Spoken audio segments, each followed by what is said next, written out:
Welcome everyone to my channel. Today we are going to discuss about motions and measurement of distance. आज हम लोग गति और distance के बारे में पढ़ेंगे। हम लोग डिस्टेंस को कैसे मेजर कर सकते हैं, मोशन क्या होता है, कितने टाइप्स के मोशन होते हैं, डिस्टेंस क्या है, डिस्प्लेसमेंट क्या है, दोनों में क्या डिफरेंस है, इन सब चीज़ों का आज हम लोग पढ़ेंगे। चैप्टर नंबर 7 है, ये क्लास 6 का साइंस चल रहा है। ये चैप्टर नंबर 7 है और क्लास 6। इससे पहले हमने चैप्टर नंबर 1 to 6 कर रखा है, आप उसको भी देख सकते हैं प्लेलिस्ट में जाकर। इसको हम लोग line to line word to word पढ़ेंगे, किसी को भी कोई प्रॉब्लम ना हो।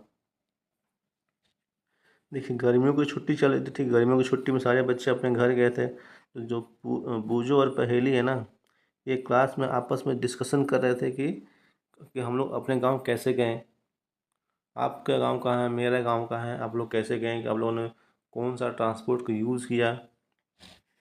कुछ लोग जब अपने गांव गए थे ट्रेन से, सबसे पहले उन्होंने ट्रेन पकड़ा, फिर बस पकड़ा और फिर एक बैलगाड़ी पकड़ के अपने गांव चले गए। कुछ लोग थे जो एरोप्लेन से घर गए, यानी कि one student had travel by aeroplane. एक स्टूडेंट था जो कि एरोप्लेन से घर गया था। Another spent many days of his holiday going on the fishing trip in his uncle boat. कुछ लोगों ने कहा कि अपना जो छुट्टी का जो समय था, वो जो शिपिंग बोट है, जिस नाव पर हम लोग चढ़कर मछली वगैरह पकड़ते, उसमें उन्होंने अपने समय को स्पेंड किया। वो कुछ दिन नाव पे रहा, मछली कैसे पकड़ती ये सब देखा समझा। गर्मियों की छुट्टी था, सबका अपना अपना मन था किसको कहाँ जाना है, कैसे स्पेंड करना है।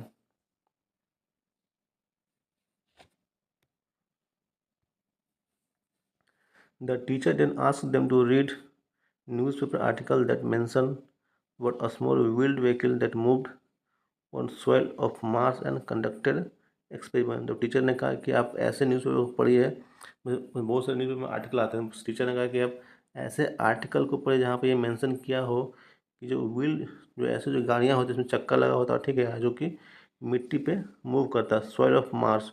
और टीचर ने बहुत सारे एक्सपेरिमेंट को भी कंडक्ट करवाया। This vehicle were taken by space craft all the way to the Mars. ये जो व्हीकल था, इसको स्पेस क्राफ्ट की जगह मार्स पर लेकर जाया जाता है। ठीक उसी समय Paheli had been reading story about the ancient India. उस समय पहले जो प्राचीन भारत की कहानी को पढ़ रही थी, and wanted to know how people travel from one place to another in early times. अब पहले के मन में आया कि जो प्राचीन काल, जो बहुत पहले का समय था, लोग एक जगह से दूसरी जगह कैसे कैसे जाते थे। तो पहले तो ना तो एरोप्लेन था, ना ट्रेन था, ना बड़ी बड़ी बसें थी, तो लोग ट्रैवल कैसे करते थे। तो पहले के मन में इस सारे ख्याल आ रहे थे। और आप लोग ये बताइए, जब जो हमारे जो दादा थे, परदादा थे, उनके समय में वो अपने गांव कैसे जाते थे। उनको कहीं जाना हो तो वो कौन सा ट्रांसपोर्ट का यूज़ करते थे, उनके लिए क्या साधन हुआ करता था। आप भी सोचिए और कमेंट बॉक्स में और अपने आंसर को बताइए।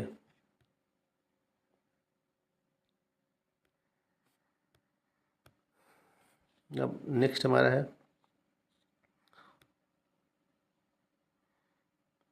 एक सेकंड। देखिए, ये कुछ आपको यहाँ पर कुछ मोड ऑफ ट्रांसपोर्ट दिखाया गया आपको। देखिए, ये आपका आजकल बाईसाइकिल है, ये आपके एरोप्लेन है, ये शिप है, ये बैलगाड़ी है, बस है, ट्रेन है। आपको कौन सा इसमें अच्छा, आपको किस में ट्रैवल करना बहुत ही पसंद है, आप कमेंट बॉक्स में ज़रूर बताइएगा। तो चलिए हम देखते हैं, हम अपना नेक्स्ट टॉपिक क्या है, स्टोरी ऑफ ट्रांसपोर्ट। ट्रांसपोर्ट का स्टोरी क्या है, ट्रांसपोर्ट कैसा है, कब आया है, इन सब के बारे में इस टॉपिक में हम लोग समझेंगे। Long ago people did not have any means of transport. बहुत पहले की बात है कि लोग बस कोई ट्रांसपोर्ट का कोई जरिया नहीं था। लोग, मैंने कहने का मतलब कि पहले बस, गाड़ी, ट्रेन, एरोप्लेन ये सब नहीं हुआ करता था। They used to move only on foot and carry goods on their back. वो पैदल चलते थे और अपने कंधे पर सामान को लेकर जाते थे। लेटर, बाद में, later on they began to use animal for transportation. बाद में उन्होंने क्या किया, जानवरों को यूज़ करना शुरू किया अपने ट्रांसपोर्टेशन के लिए, अपने साधन के लिए। सबसे पहले क्या किया, लोग जाते चलते थे पैदल, अपने कंधे पर कुछ सामान रख के लेके जाते थे। उसके बाद कुछ समय बीता तो लोगों को सूझा कि चलो अब हम लोग जानवर का इस्तेमाल करते थे, तो लोगों ने क्या यूज़ किया, एनिमल का यूज़ किया स्टार्ट करना।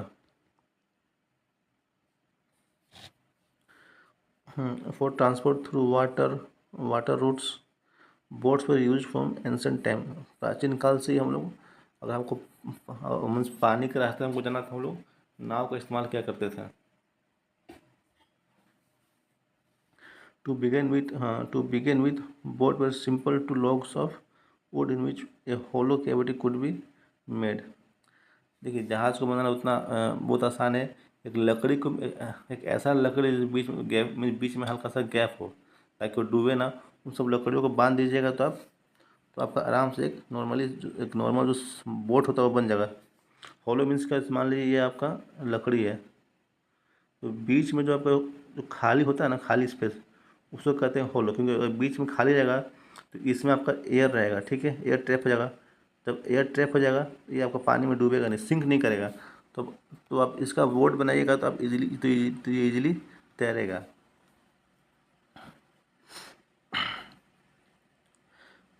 लेटर यानी फिर बाद में people learn to put together different pieces of wood and give shape to boat.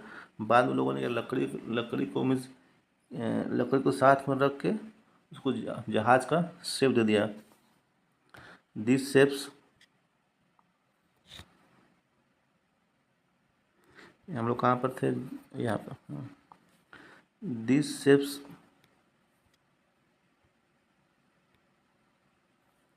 This shape imitated the shape of animals living in water. जैसे जैसे जो जानवर जो पानी में रहते हैं उसी के जैसे हम लोगों ने पहले लकड़ी का जहाज बनाना शुरू किया। Recall our discussions of this streamline shape of fish in chapter 5 and 6। हमने चैप्टर 5 में पढ़ा और 6 में पढ़ा कि कैसे मछली तैरती है, कैसे जो बाकी जानवर जो पानी में रहते हैं वो तैरते हैं। Invention of wheel made a great change in the modes of transport. जब व्हील का आपका जब खोज हुई तो हमारा जो ट्रांसपोर्ट का जो मोड था वो बहुत बदल गया। जो ट्रांसपोर्ट का साधन था उसमें बहुत बड़ा चेंज आया। व्हील मीन्स क्या होता है, चक्का, ये आपका व्हील है, ठीक है। साइकिल का टायर, बस का, एरोप्लेन का टायर, किसी भी गाड़ी का जो टायर होता है ना, जब उसका इन्वेंशन हुआ बहुत सारी गाड़ियाँ बनना शुरू हुई। The design of the wheel was improved over thousands of year. और जो चक्का बना, जो व्हील बना, उसका डिज़ाइन को हम लोग हर साल में डे बाई डे कुछ ना कुछ इम्प्रूवमेंट होता गया। Animals were used to pull carts that move on wheels. फिर बाद में हम लोगों ने जानवरों का यूज़ किया ताकि उस कार्ट जैसे होता है ना बैलगाड़ी वगैरह, चक्का बना के हम लोगों ने बैलगाड़ी बनाया और इसका हम लोग यूज़ किया हम लोगों ने। Until the beginning of the 19th century, जब तक कि 19th सेंचुरी स्टार्ट नहीं हुआ, people still depend on animal. 19th century तक भी लोगों का क्या था, वो जानवर के ऊपर डिपेंड थे। Boats and ship to transport them from one place to place. अगर आपको एक जगह से दूसरी जगह जाना है, हम लोग नॉर्मली क्या यूज़ करते थे पहले 19th सेंचुरी तक, हम लोग एनिमल यूज़ करते थे, बोट यूज़ करते थे, शिप यूज़ करते थे। ये सब हमारा मोड ऑफ ट्रांसपोर्ट हुआ करते थे पहले के टाइम पे। The invention of steam engine led to the development of new means of transport. जब स्टीम इंजन का डेवलपमेंट हुआ तो नया मोड ऑफ ट्रांसपोर्ट आया, जब ट्रेन आया। फिर रेल रोड का were made of steam engine driven carriage and wagons. जब स्टीम इंजन बनेगा तो जाहिर सी बात है हमको उसको चलाने के लिए ट्रैक चाहिए। तब ट्रैक का डेवलपमेंट हुआ और हम लोगों ने बड़ी बड़ी मालगाड़ियाँ और हम लोगों ने मालगाड़ी चलाना शुरू किया। फिर बाद में क्या आता है, लेटर का, हाँ देखिए यहाँ पर दिया हुआ लेटर कैम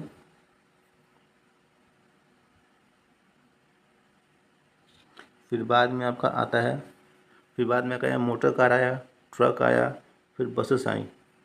देखिए डे बाई डे इन्वेंशन होता है क्या, पहले पानी का जहाज़ बना, फिर आपका व्हील वगैरह आया, फिर स्टीम इंजन बना, मोटर, फिर जो जहाज़ें आई, फिर जहाज़ों में मोटर लगा दिया गया, मोटराइज बोट हो गया। देखिए मोटराइज बोट एंड शिप्स, यानी कि ऐसे जहाज़ जिसमें मोटर लगा हुआ है, ठीक है।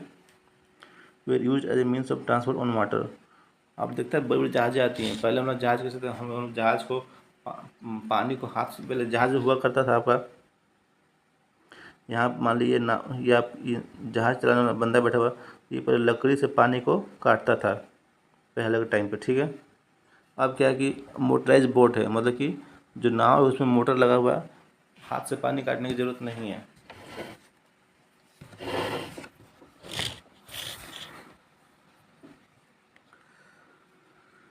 Motorise boats and ships use as a means of transport on water. हाँ, हम लोग मोटराइज बोट का हम लोग यूज करने लगे।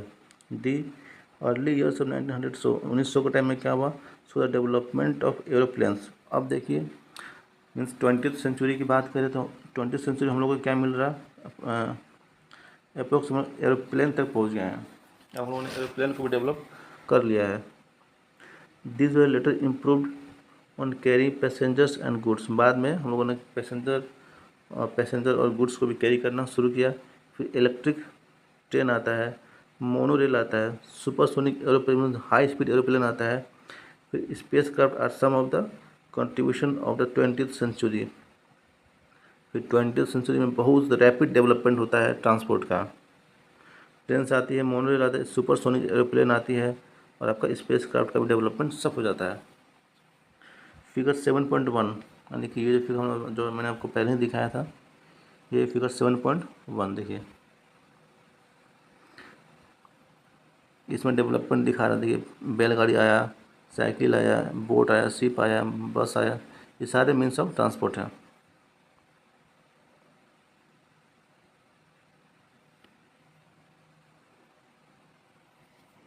जो फिगर आपको क्या दिखाता है, वो डिफरेंट मीन्स ऑफ ट्रांसपोर्ट को दिखाता है, ठीक है। और बोला कि प्लेस देम इन, और इनको करेक्ट ऑर्डर में आपको रखना है कि कौन सबसे पहले डेवलपमेंट किसका हुआ।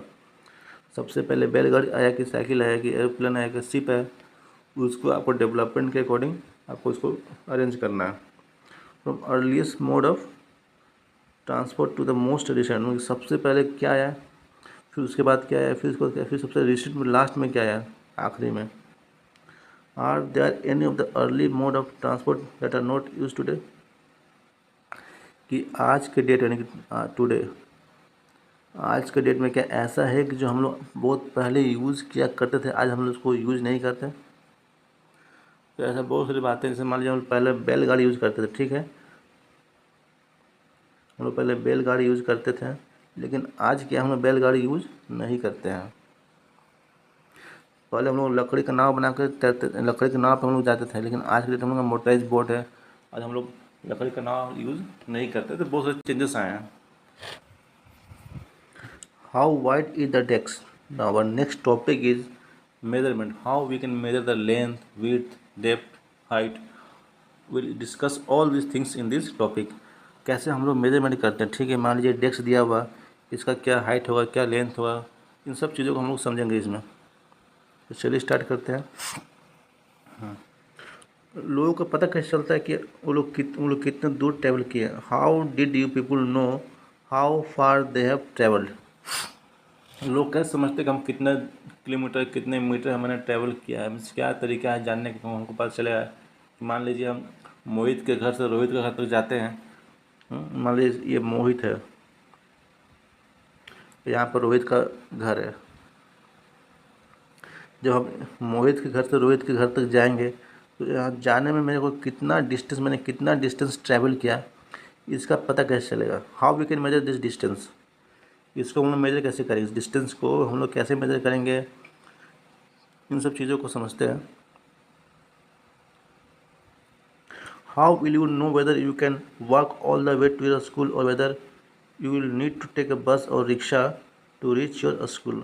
आपको पता चला कैसे चला कि आप अपना जो आपका जो स्कूल है, आप बस से जाओगे, रिक्शा से जाओगे, आप पैदल जा सकते हो, इसका आप अंदाज़ा कैसे लगा सकते हैं। मान लीजिए आपको अपना स्कूल जाना है, तब आप कैसे जाओगे, बस से जाओगे कि ऑटो रिक्शा लोगे, ठीक है, कि आप चल जाओगे, पैदल ही चल जाओगे। इन सब चीज़ों को जानने के लिए वो क्या करना पड़ेगा, आपको डिस्टेंस का ज्ञान होना बहुत ज़रूरी है। When you need to know purchase something, it is possible for you to walk to the market. मान लीजिए आपको चीज़ खरीदना है, तो क्या आपके लिए पॉसिबल है कि आप जो मार्केट है वो जाइए पैदल चल के। How will you know the answer to this questions? इन सब सवालों का आपको जवाब कैसे मिलेगा? कि मान लीजिए हमको मार्केट जाना है, हमको अपने नानी के गांव जाना है, दादा के गांव जाना है, कि हम पैदल जाएंगे कि एरोप्लेन से जाएंगे कि हम बस से जाएंगे कि कैसे जाएंगे, जो दूर है कितना दूर है, जो दूरी को हम लोग मेजरमेंट कैसे करेंगे? It is often important to know how far a place is so that we can have an idea how we are going to reach that place. अगर हमको अगर मुझे ये पता रहेगा कि हमको जहाँ पर जाना है वो कितना दूर है, 10 किलोमीटर है, 1 किलोमीटर है, 500 मीटर है, 2 कदम पे है, तो हमको अगर जो डिस्टेंस है उसका मेजरमेंट हमको पता रहेगा तो हमें डिसाइड कर लेंगे कि हाँ हम पैदल जाएंगे कि बस से जाएंगे कि हम कार से जाएंगे। You reach the place, walk, take a bus, train or a ship and aeroplane और इवन एन स्पेस क्राफ्ट। जो मैंने बताया कि जब हमको जब पता रहेगा डिस्टेंस तो ये हम डिसाइड कर पाएंगे कि मेरा मोड ऑफ ट्रांसपोर्ट क्या हो सकता है। Without knowing the distance we can't decide what is the mode of transport we can use to reach our destination. So it is very important to you should know the distance between the two places so that you can decide your transport.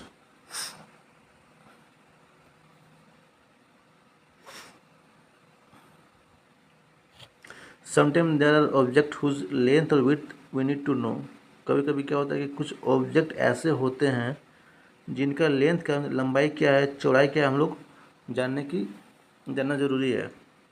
पहले अनुभूजक classroom, the large, जो पहले अनुभूजक classroom में बहुत सारे बड़े बड़े desk हैं, ठीक है, large desk which are to be shared by two, जिसको दो स्टूडेंट शेयर करते हैं, मतलब कि एक डेस्क पे दो लोग बैठते हैं। पहली अनुभूजक share one desk but frequently end up objecting that others is using a large share of the desk. Paheli और बुजुर्ग एक ही डेस्क पर शेयर करते हैं, लेकिन पहले को लगता है कि बुजुर्ग ज़्यादा स्पेस, ज़्यादा डेस्क का ज़्यादा हिस्सा यूज़ कर रहा है।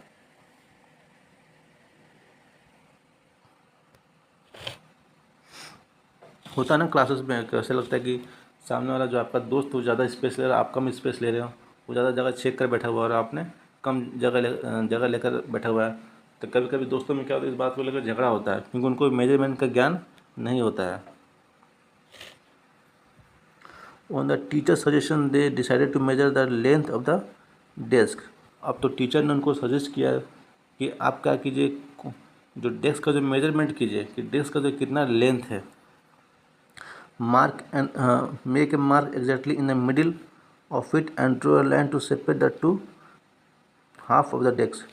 जो आपका जो डेस्क है, डेस्क के बीच में एक मान लीजिए आपका डेस्क है, तो इसके बीच में मेजर करके एक लाइन ड्रॉ कर दीजिए ताकि ये डेस्क दो इक्वल पार्ट में डिवाइड हो जाए।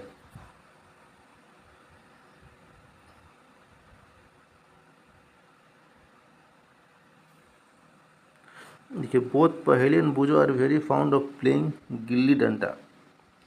तो आप में से किन लोगों ने गिल्ली डंडा खेला, प्लीज़ कमेंट बॉक्स में बताइए कि गिल्ली डंडा खेलने का क्या रूल्स थे, कैसे हम लोग खेलते थे। लगभग सब कोई खेला है gilli danda with the friends. Boojho brought a set of gilli and danda. तो बूझो क्या करता है, गिल्ली और डंडा लेके आता है। Here is how they try to measure the length of the desk using the danda. डंडा यूज़ करके कैसे जो आपका जो कैसे बोला कि डंडा और गिल्ली के यूज़ करके कैसे उन लोगों ने डेस्क को मेजर किया, उसको चलिए देखते हैं फिगर में। देखिए फिगर 2, ये फिगर 7 पॉइंट कौन सा 7.2 है।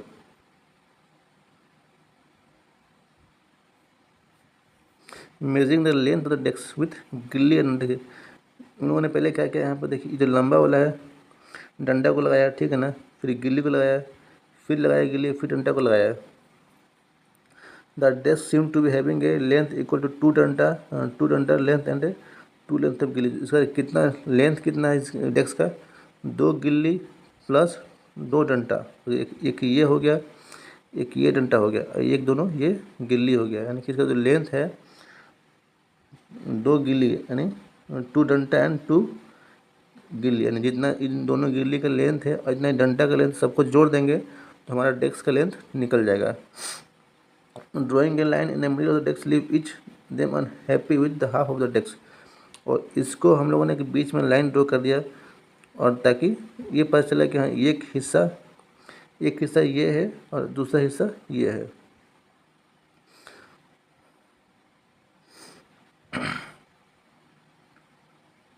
Drawing a line in the middle of the decks leaves each of them happy with half of the decks equal to danda and gilly in length. After a few days, the marked line gets wipe out. मतलब कि जो हम लोगों ने line draw किया था वो line मिट जाता है कुछ समय के बाद। Boojho now has a new set of gilli and danda as a loss his old one. अब बूजर क्या बोलता है कि चलो लाइन तो मिट गया, कोई बात नहीं, हम दोबारा इसको मेजर करेंगे।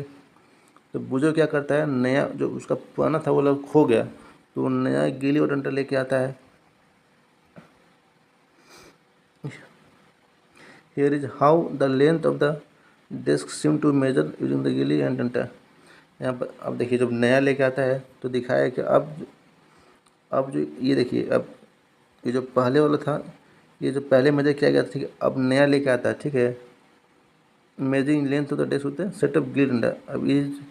अब देखिए जो पहले वाला सब बराबर था, अब यहाँ पे क्या दिक्कत आ रहा है, ये आपका एक डंडा हो गया पहला, यानी दो डंडा यहाँ पर मेजर हो गया, ठीक है, एक गिली आपका यहाँ मेजर हो गया, लेकिन जो दूसरा गिली यहाँ पे मेजर नहीं हो पा रहा, कहीं ना कहीं जो उसका लेंथ में वेरिएशन आ रहा है।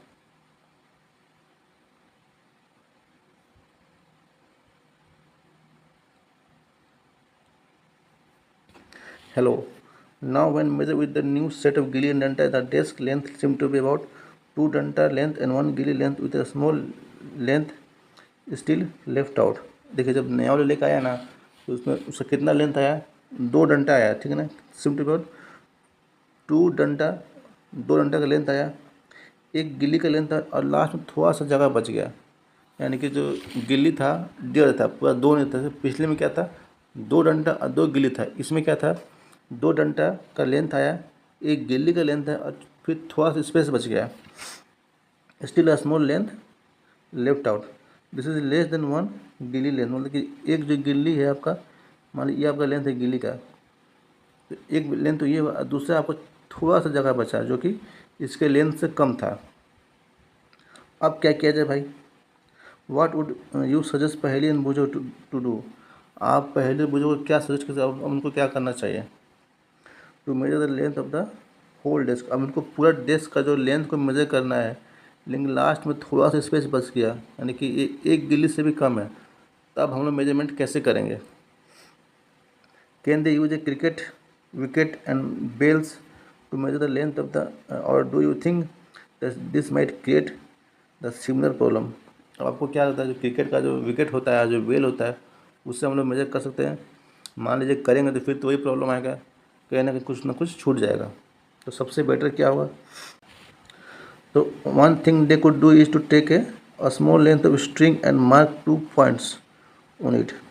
हाँ, तो एक स्ट्रिंग ले सकते हैं, कोई एक रस्सी हो गया, चाहे कोई तार ले लीजिए, कोई भी लंबा चीज़ ले लीजिए, और फिर कोई एक मान लीजिए आपने रस्सी ले लिया, इस पर 2 पॉइंट मेजर कर दीजिए। This will be string length. अब ये आपका स्ट्रिंग का लेंथ हो गया, जो हमने मान लिया 2 पॉइंट मेजर कर दिया, ये हमारे स्ट्रिंग का लेंथ हो गया। This will be string length, they can measure the width of the desk in string length. अब हम लोग जो डेस्क का जो मेजरमेंट हम लोग इस स्ट्रिंग के हेल्प से कर सकते हैं। How can they use the string to measure the distance less in the length of the string. मान लीजिए ये जो डिस्टेंस, मान लीजिए कोई, मतलब ये जो हमारा स्ट्रिंग का लेंथ है, तो मान लीजिए हमारा कोई डेस्क है जिसका लेंथ इस स्ट्रिंग के लेंथ से कम है, तो कैसे मेजर करेंगे, हम स्ट्रिंग को फोल्ड कर देंगे, फोल्ड करके उसको मार्क कर देंगे हाफ, 1/4, 1/8 स्ट्रिंग का लेंथ हो जाएगा। मान लीजिए इसको हम मोड़ देंगे यहाँ से, तो आधा निकल, फिर इसको मोड़ देंगे, फिर उसका आधा निकल जाएगा, फिर इसको भी मोड़ देंगे तो फिर उसका भी आधा निकल जाएगा। Now perhaps Paheli and Boojho can measure the exact length of the desk using the string. अब मे बी हम लोग रस्सी से जो डेस्क के उसका लेंथ हम लोग मेजर अब कर सकते हैं। चलिए देखते हैं फिगर 7.4। This is figure 7.4। देखिए आपका स्ट्रिंग से मेजर किया जा रहा है यहाँ पे।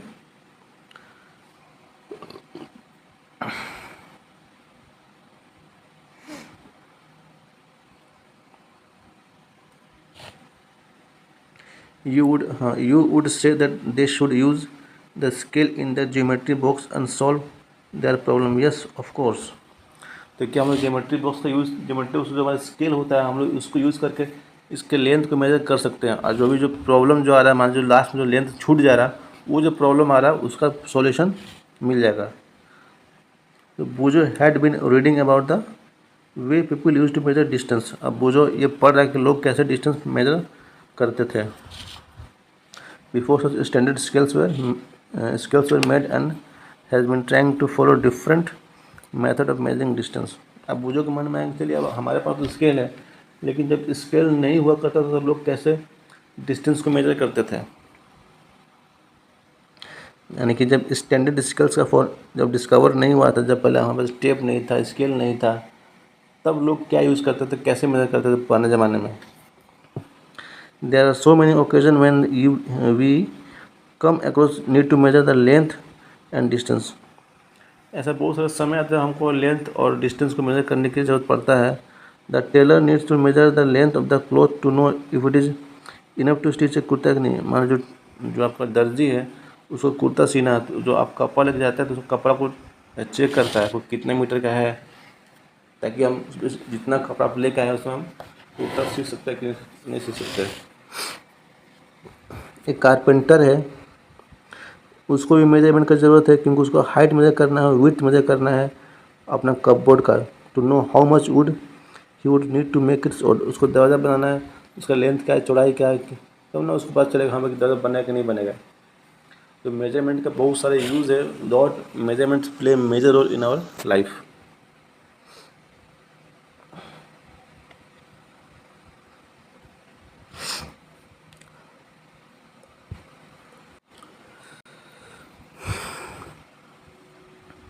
The farmer need to know the length and breadth or area of his land to know how much seed he can sow and how much water would be needed for his crops। जो किसान है उसको ये पता होना चाहिए जो मेरा खेत है इसका कितना चौड़ाई है, कितना लंबाई है इसमें, ताकि उस हिसाब से हमको इतना इतना एरिया में इतना बीज लगे, इतना खाद लगे, इतना पानी लगे, उस चीज़ों का फैसला ले सके। तब जो मेजरमेंट बहुत ही ज़रूरी है। बिन अगर मेजरमेंट नहीं रहेगा तो तुमको अंदाज़ा नहीं रहेगा हम कितना बीज डाले, कितना नहीं डाले, कितना सीड लगेगा, कितना फर्टिलाइज़र लगेगा, तो इन सब चीज़ों को अंदाज़ा नहीं लगा पाएगा। Suppose you are asked how tall you are. अगर आपसे कोई पूछेगा आप कितना लंबा, तो कैसे बताओगे? आपको पता ही नहीं रहेगा कि मेजरमेंट क्या होता है, कैसे हमको मेजर करना है, क्या मेजरिंग टूल हो सकता है। आप कैसे बताओगे हम 5 फीट के हैं, 10 फीट के हैं। You want to tell the length of a straight line from top of your head to the heel of your feet। आपको अपने हेड से लेकर हील तक आपको लेंथ बताना है, तो कैसे बताओगे? ये रूम कितना लंबा है, डेस्क कितना वाइड है, कितना चौड़ा है, दिल्ली लखनऊ से कितना दूर है, जो चंदा मामा है ना हमारे, पृथ्वी से कितना दूर है, how far is the moon from earth. चांद का मून से कितने चांद का अर्थ से कितना दूरी है, कितना डिस्टेंस है। बिना डिस्टेंस के ज्ञान के हम लोग कैसे मेजर कर सकते हैं इतना डिस्टेंस।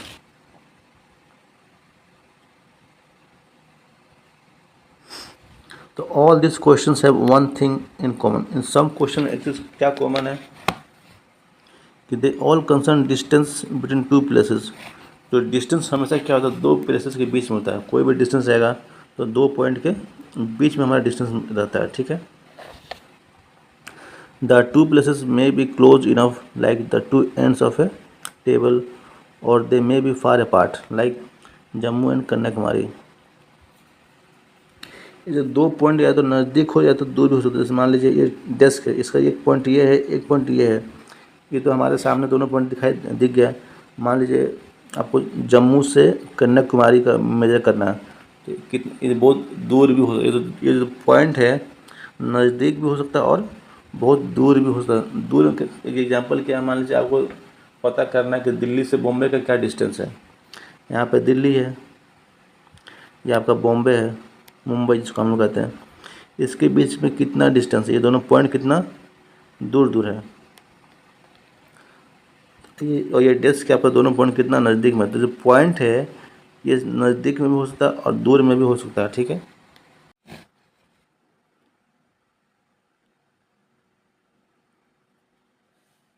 देखिए, हम मेजरमेंट को हम लोग पढ़ेंगे तो इसको एक्टिविटी के माध्यम से सबको बताया गया है। Work in A group and each of you do this activity one by one. आपको ग्रुप में काम करना और हर एक्टिविटी जो हर बंदा करेगा, ठीक है, हर स्टूडेंट को हर एक्टिविटी को करना है। Using your foot as a unit of length. आप अपने फुट को यूज़ कर सकते हैं यूनिट ऑफ लेंथ क्या नहीं। Measure the length and breadth of the classroom. आपका जो क्लास का जो लेंथ है और जो ब्रेथ है उसको मेजर कीजिए। आपको कैसे मेजर करना, आपका जो हाथ है उसको यूज़ कीजिए, आपका फुट है उसको आप लोग यूज़ कर सकते हैं। It is possible that while measuring this you may find some part remain to be measured as it is smaller than your foot। जब आप अपने फुट का इस्तेमाल कीजिएगा तो उस समय क्या होगा, कुछ चीज़ें होंगी जिसका जो लेंथ है आपका फुट से छोटा रहेगा, ठीक है। हो सकता है आपका जो फुट है वो 1 मीटर का है, तो कोई चीज़ का लेंथ ज़्यादा हो या कम हो सकता है। Use a string to measure the length of the part of your foot as you did before. आप स्ट्रिंग का यूज़ कर सकते हैं अपने फुट को मेजर करने के लिए, और जो आप मेजर कीजिएगा उसको रिकॉर्ड करना है आपका ऑब्जर्वेशन 7.1 में। देखिए आपको टेबल दिया हो, लेंथ और ब्रेथ को आपको मेजर करना है क्लास का। आप यहाँ पर स्टूडेंट का नाम लिखिएगा, यहाँ पर मोहित रहेगा, यहाँ पर रोहित रहेगा, यहाँ पे सीमा रहेगी, सपोज किसी का नाम। उन्होंने क्लास का जो लेंथ का क्या मेजरमेंट किया, जो भी XYZ मान लीजिए 60 मीटर है, ठीक है, विड्थ कितना है 40 मीटर है। इस तरीके से आपको मेजरमेंट करना है सबको, और यहाँ पे इसको फिलअप करना है। तो पहले तो बोला कि आपको अपना फुट आपको जो अपना पैर था उसको यूज़ करना था। अब नेक्स्ट क्या बताया जा रहा है एक्टिविटी 2 में, आपको ग्रुप में काम करना है और सबको ये, हाँ, and each of you use your hand span. ये जो आपका हाथ है ना, जो बित्ता इसको कहते हैं ना हम लोग, यहाँ से यहाँ तक आपको इसको हाथ को इस्तेमाल करके आपको मेजरमेंट करना है। Unit to measure the width of the table और डेस्क इन ए क्लासरूम। और क्लास में आपका जो भी डेस्क है ना, जो टेबल है, उसको आपको हाथ से मेजर करके लिखना है। Here too you may find that you need a string length equal to your hand span and then fractions of this string length to make the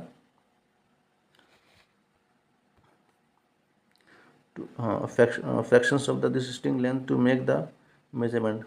हो सकता है आप इस स्ट्रिंग का भी यूज़ कर सकते हैं। आपका जो भी आपका हाथ का जो लेंथ है उसको स्ट्रिंग से मेजर कर लीजिए, आप उसका यूज़ करके भी अपना लेंथ और विड्थ को निकाल सकते हैं। और सारे ऑब्जर्वेशन का आपको रिकॉर्ड करना टेबल 7.2 में। यानी कि ये जो आपका टेबल दिया हुआ 7.2, इसमें अपना फुट का इस्तेमाल किया, इसमें आपको हैंड स्पन यानी कि आपका हाथ से मेजर करके इसमें आपको भरना है। जब मान लीजिए आपने विड्थ का मेजर किया तो कितने बार कितना बित्ता आपका टेबल रहा, हाथ से जोड़ा था, मान लीजिए आपके 10 बित्ता रहा, ठीक है। एक किसने मेजर किया, पिंकी ने किया, सीता ने किया, गीता ने किया, सपना ने किया। इन सब को आपको देखना कि किसके हाथ से कितना बित्ता मेजरमेंट हुआ। मान लीजिए किसी का हाथ का जो लेंथ है छोटा होगा तो उसका जो नंबर ऑफ स्पेंस होगा ज़्यादा हो सकता है, ठीक है। किसी का हाथ का जो आपका जो हाथ है जो स्पेन है, और ये किसी का लंबा हुआ, ये थोड़ा सा कम होगा। तो इस तरीके से आपको मेजर करना है। We see that measurement means comparison of an unknown quantity with some known quantity. This is known as this known fixed quantity is called unit। Measurement है क्या है, कोई भी एक, मान लीजिए एक अननोन क्वांटिटी है, इसका मान लीजिए इसका लेंथ हम लोग नहीं जानते हैं, तो इसको जब हम मेजरमेंट करते हैं कि नॉन क्वांटिटी, मान लीजिए हमारे पास एक स्ट्रिंग है जो हमारा हाथ का स्पेन है, इसका हमको पता है इसका ये हमारा 1 मीटर का है, तो इसका तो हम लेंथ जानते हैं और इसका लेंथ हम नहीं जानते। तो मेजरिंग, हाँ, एक नॉन क्वांटिटी का यूज़ करके जब अननोन क्वांटिटी को हम लेंथ को मेजर करते हैं उसको ही कहते हैं unit. This is non this non fix quantity is called unit. जो ये जो आपका क्वांटिटी है फिक्स क्वांटिटी, इसको हम लोग कहते हैं unit. The result of measurement is express in 2 parts. जो हमारा रिजल्ट है उसको हम लोग 2 पार्ट में एक्सप्रेस कर सकते हैं। 1 पार्ट इज ए नंबर। जो पहला पार्ट क्या है, नंबर। मान लीजिए कोई भी 10 मीटर, 10 हो गया, ठीक है, नंबर है। And the other part is unit of the measurement. मतलब 10 क्या है, 10 मीटर है, किलोमीटर है, सेंटीमीटर है, डेसीमीटर है, क्या है। तो ये जो आपका पार्ट हो गया इसको कहते हैं यूनिट, ठीक है, इसको कहते हैं number. For example if an activity जो हम लोग 1 किया था, the length of the room is found to be 12 length of a your foot, यानी जो आपका जो फुट का जो रूम का जो लेंथ है वो 12 गुना है। तो हम लोग क्या करेंगे, तो 12 क्या है, 12 इज अ नंबर। अब फुट लेंथ क्या हो गया, ये आपका हो गया unit selected for the measurement, जो हमने मेजर किया था। जैसे आप लोगों ने हम लोगों ने हाथ का जैसे ये जो हम लोगों ने किया ना, जैसे मान लीजिए या कितना बित्ता हमारा टेबल का विड्थ है, मान लीजिए 5 बित्ता है, तो ये जो 5 बित्ता है हम लोग पढ़ा, ये जो 5 क्या हो गया आपका लेंथ हो गया, और जो बित्ता हो गया आपका यूनिट हो गया, ठीक है। ये नंबर 5 क्या हो गया, नंबर हो गया। चूँकि हमने हाथ से नापा है, जो हमारा हाथ क्या होगा, यूनिट हो गया। वो चीज़ यहाँ समझाया जा रहा है। Now study all the measurement recorded in table 7.1 और 7.2। जो भी हम लोगों ने मेजर किया था टेबल 7.1 और 7.2 में, आपको उसको स्टडी करना है। Are all the measurement for the room using everybody foots equal. तो सब ने अपने फुट का यूज़ किया, मेजर किया, क्या सबका इक्वल नहीं है, सबका इक्वल नहीं, सबका डिफरेंट डिफरेंट आएगा। Are everybody measurement by hand span of the width of the table equal. जो हम लोगों ने हाथ से मेजर किया, जो बित्ता बोले ना कि 5 बित्ता है लेंथ डेस्क का, तो 10 बित्ता होगा, तो वो भी सबका सेम था नहीं, वो भी सबका अलग अलग था, क्योंकि सबका हाथ का जो लेंथ है, जो हाथ का जो चौड़ाई है, सबका अलग अलग है। Perhaps the result could be different at the length of your hand span and that of your foot friends may not be same. सबका रिजल्ट जो है डिफरेंट आएगा। क्यों डिफरेंट आएगा, क्योंकि आपका जो है, जो आपका जो लेंथ है ना हैंड स्पन का, और जो आपका फ्रेंड का हैंड स्पन का जो लेंथ, वो क्या डिफरेंट है। जब आप दोनों का जो हाथ का जो लेंथ डिफरेंट, तो जाहिर सी बात जो आपका जो रिजल्ट आएगा, जो मेजरमेंट आएगा, वो क्या आएगा, डिफरेंट आएगा। Similarly the length of the foot may be slightly different for all student. जब हमने रूम का जो लेंथ को मेजर किया था फुट से, वो भी क्या था, वो भी थोड़ा थोड़ा डिफरेंट होगा, क्योंकि सबका फुट, सबका जो पैर है, वो सबका जो फुट वो सेम नहीं होता है। Therefore when you tell your measurement using your hand span or length of the foot as a unit to others, they will not be able to understand how big the actual length is unless they know the length of your hand span or foot। तो जब आप किसी को बताइएगा कि मेरे room का length 10 foot है, चाहे मेरे डेस्क का जो लेंथ है 20 बित्ता है, उसको पता कैसे चलेगा कि आपका रूम का लेंथ कितना, जब तक उसको ये नहीं पता है कि हाँ आपका जो फुट का जो लेंथ 1 मीटर है, जब तक बित्ता का जो लेंथ है आधा मीटर है, तब तो निकाल पाएगा। सपोज मान के चलिए ये रूम है, आपने बोला कि इस लेंथ का जो रूम है 10 फुट है, तो आपका जो फुट उसका एक्चुअल लेंथ का उसको तो पता ही नहीं है, वो कैसे पता करेगा कि इसका एक्चुअल लेंथ क्या है। मान लीजिए डेस्क है, आपने इसका मेजरमेंट किया, इसका आपने मेजरमेंट किया और आपने बोला कि ये डेस्क 5 बित्ता का है, तो आपका 1 बित्ता का लेंथ क्या है उसको पता ही नहीं है, तो ये 5 बित्ता का लेंथ कैसे निकालेगा। तो ना पता लगेगा हमें कि आपका 1 बित्ता का लेंथ 2 मीटर है, तब तो बोलेगा हाँ भाई कि डेस्क का लेंथ क्या है 10 मीटर है। जो आपका जो खुद का जो स्पैन है, हैंड स्पैन है, उसका लेंथ पता रहेगा, तब तो डेस्क का लेंथ बता पाएगा। तो जब तक हम एक्चुअल लेंथ हमको पता करने में मुश्किल हो जाएगा, जब तक हमको आपके फुट से हैंड स्पैन का लेंथ का पता नहीं रहेगा। तो we see therefore that some standard units of measurement are needed. इसीलिए हमको एक स्टैंडर्ड यूनिट मेजरमेंट का हमको जरूरत पड़ता है। That do not change from person, जो कि पर्सन टू पर्सन चेंज नहीं होता है, वो सबके लिए कॉमन रहता है, फिक्स रहता है।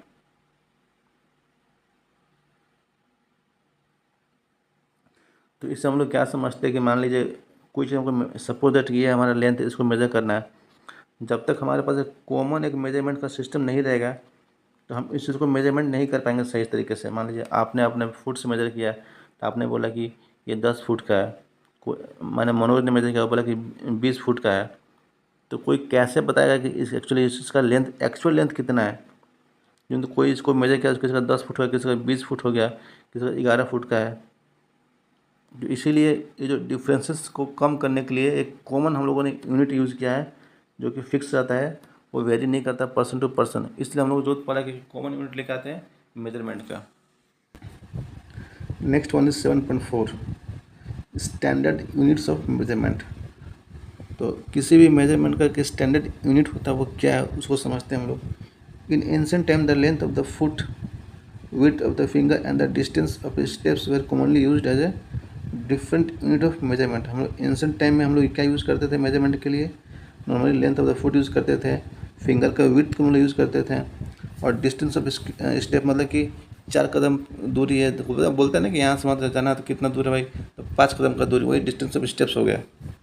हम लोग नॉर्मली ये सब कॉमनली हम लोग यूज़ करते थे अगर दूरी को मेजर कर रहे हैं तो।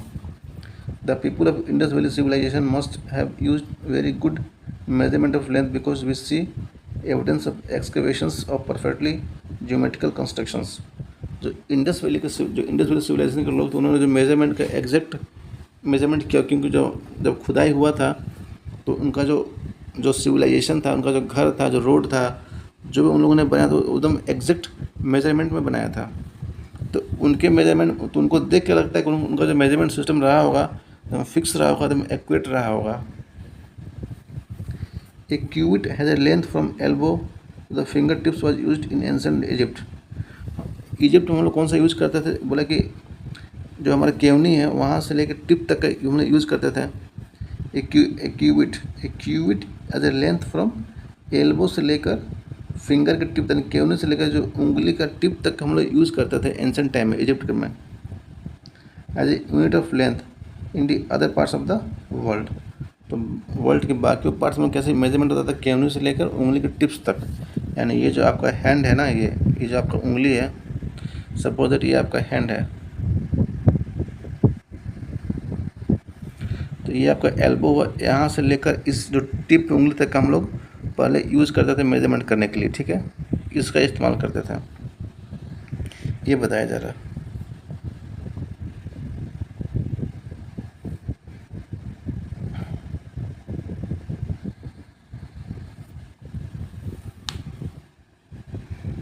People also use foot. हम लोग बहुत जगह फुट भी यूज़ हुआ है, ठीक है, as a unit of length in different parts of the world.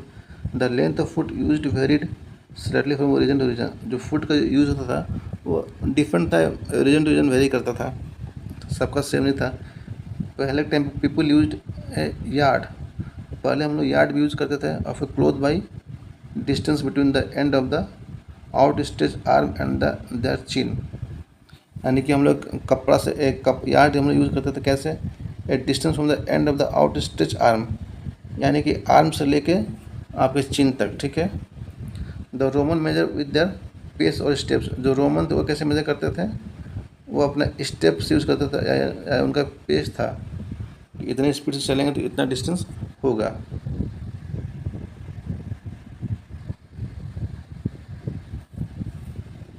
In ancient India में क्या होता था? In ancient India a small length measurement used were an angul यानी फिगर, मुट्ठी फिस्ट, यानी कि प्राचीन भारत में हम लोग कैसे मेजरमेंट करते थे? या तो उंगली से करें या तो मुट्ठी से करेंगे, ठीक है। Even today we can see flower sellers use their forearm as a unit of length for garland in many towns of India. आज भी जो फूल का माला बेचते हैं वो हाथों से नाप के ही दे देते हैं आपको। Many such body parts continue to be use in unit of length when convenient. आज भी हम लोग शरीर के कुछ बॉडी पार्ट्स, यानी कि बॉडी पार्ट्स का मतलब कि हम लोग हाथ का यूज़ करते थे, अपना एल्बो का, फिंगर टिप्स का, फुट का, तो पहले बहुत यूज़ था। लेकिन आज के डेट में क्या हम लोग कहीं कहीं मान लीजिए कन्वीनियंट है तो यूज़ करता है, नहीं करता है। नॉर्मली ये सब बंद हो गया है। अब मैं भी आपको एक फूल का माला बनाता, बोलते कि 2 हाथ का माला है, ऐसा लोग करते हैं, बहुत कम करते हैं ऐसा, आज डेट में बहुत कम ही होता है इस टाइप का। However everyone body parts could be slightly different, क्योंकि जितने भी लोग हैं सबका जो बॉडी पार्ट्स, सबका जो हाथ है, उंगली है, थोड़ा थोड़ा फर्क, थोड़ा थोड़ा डिफरेंस होता है, ठीक है। सबका एग्जैक्ट मेजरमेंट नहीं होता है। किसी का उंगली मान लीजिए 1 फीट का है, किसी का थोड़ा सा कम रहेगा, किसी का उंगली का शायद 10 सेंटीमीटर, किसी का 8 सेंटीमीटर का है, तो इस तरीके से वेरिएशन होता है लेंथ में। तो this must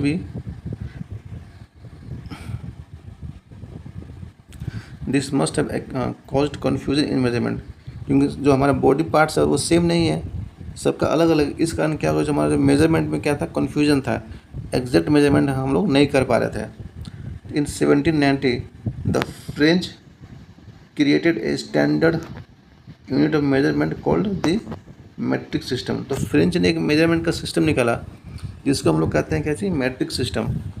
for the sake of uniformity, मतलब कि एक यूनिफॉर्मिटी मतलब क्या होता है, एक जैसा, कहीं भी सेम ही हो। Scientist all over the world have accepted the set of standard units for of measurement. तो साइंटिस्ट ने क्या बोला कि पूरे विश्व में कहीं भी जो मेजरमेंट होगा उसका एक फिक्स्ड यूनिट होगा, जो इसका यूनिवर्सल एक्सेप्टेंस होगा, इसको सभी लोग मानेंगे और सब जगह सेम रहेगा।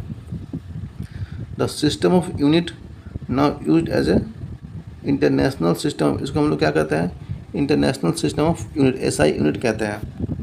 The SI unit of length is metre. अब जो लेंथ का जो आपका एसआई यूनिट क्या है, मीटर है।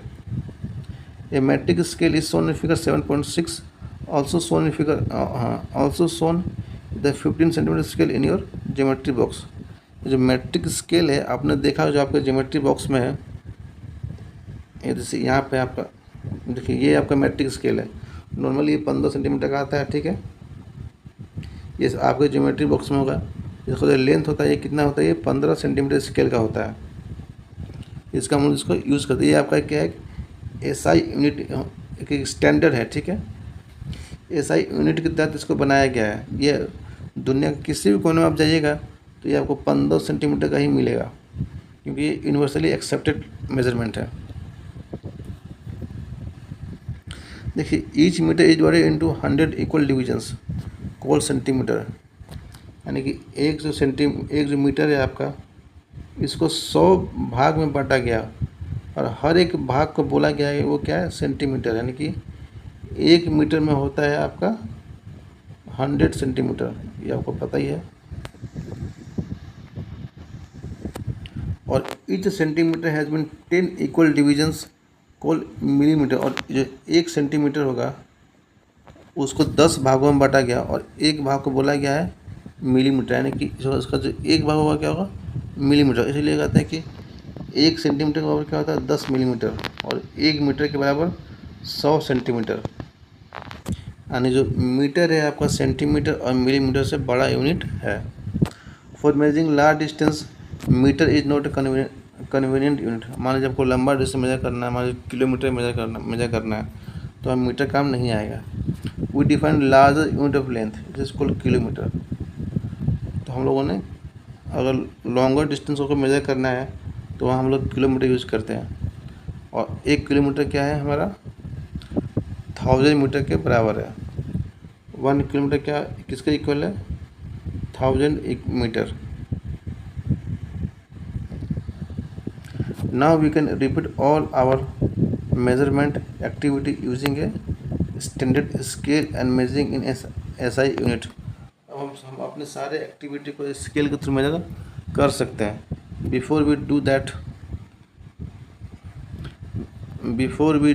we do need to know the correct way of measuring the length and distance। तो सबसे पहले आपको ये जानना है कि हम लोग जो डिस्टेंस है, जो लेंथ है, उसको कैसे मेजरमेंट करते हैं। The next topic is correct measurement of length. In our daily life we use various types of measuring device. हम लोग अपने जो डेली के लाइफ में different types of measuring device को हम लोग यूज़ करते हैं। हम लोग मीटर्स के लिए यूज़ करते हैं, हम लोग लेंथ को मेजर करना हम लोग क्या यूज़ करते हैं, मीटर्स के लिए यूज़ करते हैं। ए टेलर यूजेस टेप, जो दर्जी है वो क्या टेप का इस्तेमाल करता है। वैरस एक क्लॉथ मर्चेंट, जो आपका कपड़े का जो व्यापारी करता है, जो व्यापार होता है, वो यूज़ करता है मीटर रॉड। उसके बाद देखें जब आप जाइए कपड़े का दुकान में, तो लंबा सा एक रोड होता है कपड़ों को मेजरमेंट करने के लिए। For measuring the length of the object you must choose a suitable device.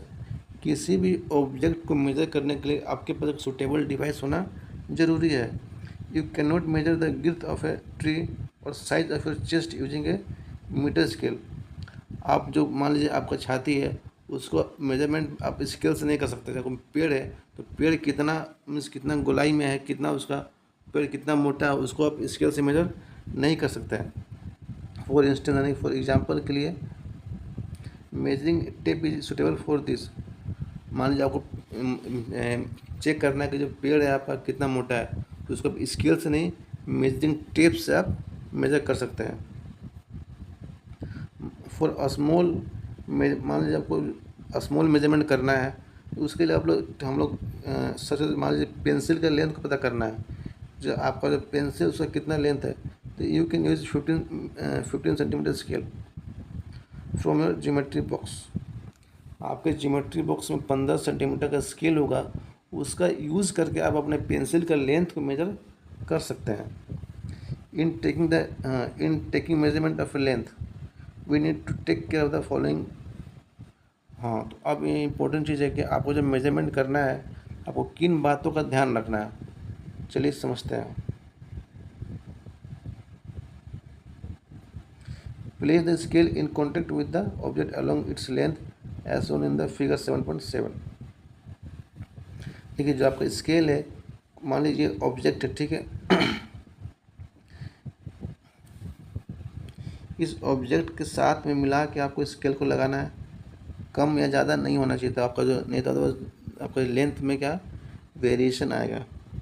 In some scale the ends में भी ब्रोकन, मान लीजिए किसी स्केल में उसका जो कोना का जो साइज टूटा हुआ, तो क्या करना है, you may not be able to see the zero mark clearly, the figure 7.8a। जैसे मान लीजिए इसमें आपका जीरो नहीं दिख रहा, तो क्या करना है, in such case you should avoid taking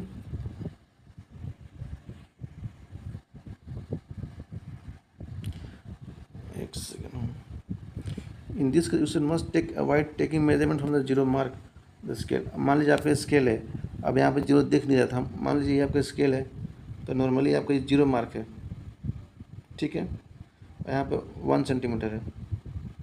मान लीजिए आपको टूट गया तो आपको इसको इस्तेमाल नहीं करना, यहाँ से मेजरमेंट लेना। आप जो 1 दिख रहा है आपको यहाँ से मेजरमेंट लेना है। You can use any other full mark of the scale. आप स्केल का किसी अदर फुल मार्क यूज़ कर सकते हैं। सपोज दैट कि आपका 1 सेंटीमीटर से आप मेजर कर सकते हैं, जैसे फिगर 7.8b में दिखाया गया है। देखिए ये जो मेजरमेंट है सही है, ये आपका गलत है। देखिए यहाँ पे जीरो दिख नहीं रहा और ये आपका स्केल टूटा हुआ है, लेकिन फिर भी आप वहाँ से मेजरमेंट कर रहे हो, तो ये जो मेजरमेंट है आपका सही नहीं आएगा। तो जो फुल मार्क यानी कि यहाँ से आपका 1 सेंटीमीटर से आप मेजर कर सकते हैं।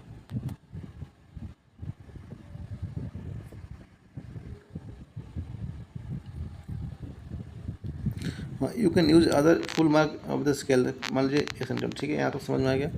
Then you must subtract the reading of this mark from the reading of the other end. तो जो आपने मेजरमेंट किया उसको आपका अदर एंड, मान लीजिए कि सपोज दैट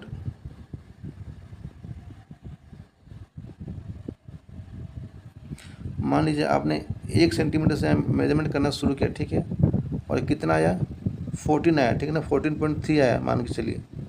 तो चूँकि हम लोगों ने 1 सेंटीमीटर से किया है तो 14 में से हम लोग 1 घटा देंगे, ठीक है, 14.3 से हम लोग 1 घटा देंगे तो हमारा 13.3 सेंटीमीटर इसका एग्जैक्ट मेजरमेंट मिल जाएगा। अच्छा, हम लोगों ने 1 सेंटीमीटर क्यों घटाया, क्योंकि हम लोगों ने 1 सेंटीमीटर छोड़ के मेजरमेंट किया था। ये जो आपका स्केल है, यहाँ से इसका जो कुछ लेंथ रहा होगा ना, तो ये आपका 1 सेंटीमीटर का लेंथ है जिसको हम लोगों ने छोड़ दिया है और हम लोगों ने 1 से स्टार्ट किया, तो इसको ही हमको घटाना है, तब हमको क्या एग्जैक्ट मेजरमेंट मिलेगा। तो वही चीज़ यहाँ पे लिखा हुआ है।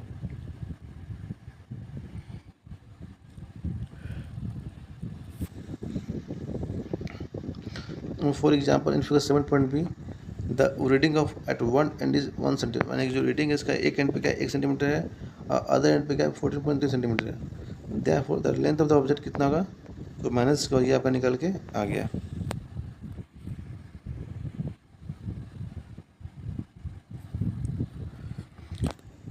Correct position of the I is also important for taking measurement. यानी आपको ध्यान से देखना है भी कि जो हमने स्केल को रखा है उसका पॉइंट सही से मिल रहा है कि नहीं मिल रहा। Your eye must be exactly in front of the point where the measurement is to be taken as shown in figure 7.9। Means suppose that ये स्केल है, आप यहाँ मेजरमेंट करें तो आपको यहाँ पर एकदम ध्यान से देखना है कि जो मेरा मेजरमेंट है वो सही से दिख रहा, सही पोजीशन पे है कि नहीं है। फिगर देखिए ये यहाँ पर दिखाया जा रहा, मान लीजिए B is the proper position of the eye for taking the reading. मान लीजिए आपको इस पॉइंट पे मेजर करना है, ठीक है, तो आपको ठीक इसके सामने आके खड़ा रहना पड़ेगा। आप साइड से नहीं मेजरमेंट कर सकते, आपको सही मेजरमेंट नहीं आएगा। जिस पॉइंट पे आपको मेजर करना है वहाँ पे आकर आपको उसी पोजीशन पे आपको होना ज़रूरी है, तब आपका जो मेजरमेंट है, जो आपको जो लेंथ है वो सही आएगा। अदरवाइज़ आपका जो लेंथ में वेरिएशन आ जाएगा।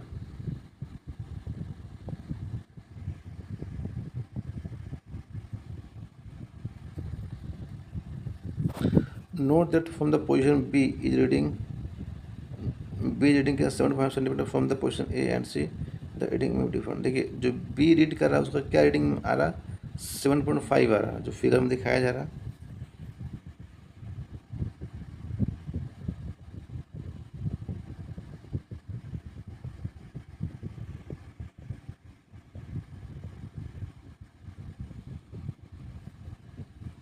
देखिए ये जो B आपका एकदम सही पोजीशन पे है, तो ये जब ये मेजरमेंट करेगा तो इसका मेजरमेंट कितना 7.5 आ रहा है।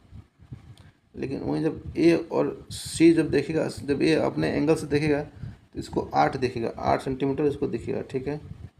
जब C देखेगा तो इसको इसको देखेगा 6 पॉइंट समथिंग 6.7 देखेगा। तो इन दोनों का जो मेजरमेंट ये गलत आया, क्योंकि इनका जो पोजीशन है, आई का पोजीशन सही नहीं है। अब एक्टिविटी 3 के थ्रू आप समझिए इस चीज़ को। Measure the height of your classmate using hand span and then by using a metre scale. बोला कि आपका जो क्लासमेट है उसका लेंथ को, उसका हाइट मेजर कीजिए किससे, अपने हैंड स्पन से, बित्ता से। वो कितने बित्ते का आपका दोस्त है। हाँ, उसके बाद उसका जो मीटर स्केल से भी हाइट को मेजर कीजिए। मीटर स्केल आपके पास होगा, उससे मेजर कीजिए। For this ask your classmate to stand with his back against. उसको अपने दीवार के पास पहले खड़ा कीजिए, जब स्ट्रेट बोलेगा दीवार से सट के खड़ा हो जाइए, ठीक है। वो खड़ा हो जाएगा, उसके बाद आपको क्या करना है, मेजरमेंट करना है। Make a mark on the wall exactly above the head. उसका जो हेड है ना, सिर के पास से दीवार पे एक मार्क लगा दीजिए। Now measure the distance from the floor to this mark. अब ज़मीन से लेकर उस मार्क आपने लगाया है, मान लीजिए ये ज़मीन है, यहाँ पर आपका दोस्त खड़ा है, ठीक है। ये आपका गोलू मोलू दोस्त है, ये आपके यहाँ खड़ा है, इसका हाथ हो गया, तो ये आपका दीवार में यहाँ तक आया, तो आपको इस लेंथ को मेजर करना है, यहाँ से यहाँ तक। Now measure the distance from the floor, यानी फ्लोर, ये आपका फ्लोर है,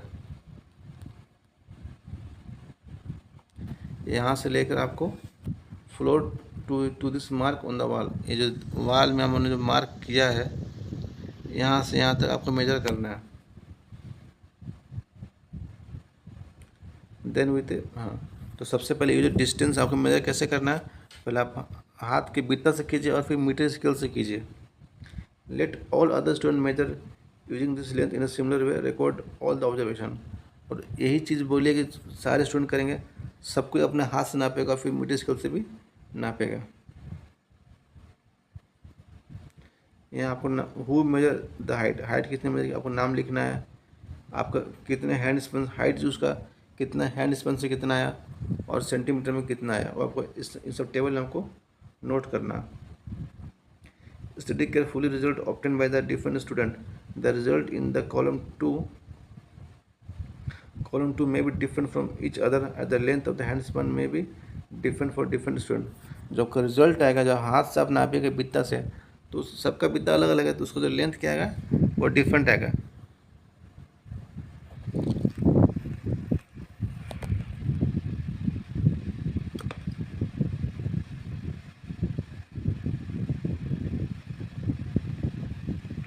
बोला कि लुक, हाँ,